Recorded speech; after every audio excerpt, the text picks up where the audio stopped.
Nagsimula sa simple na pasuliyap-suliyap at papapansin sa'yo. Kumusta? Kain na? Hello, magandang umaga.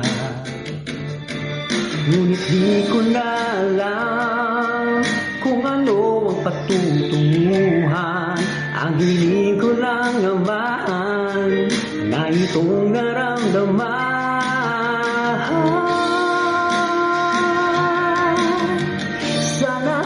Sana naman ay mapagbigyan na at nang mapakinggan ang tibok ng puso ko sa'yo lang.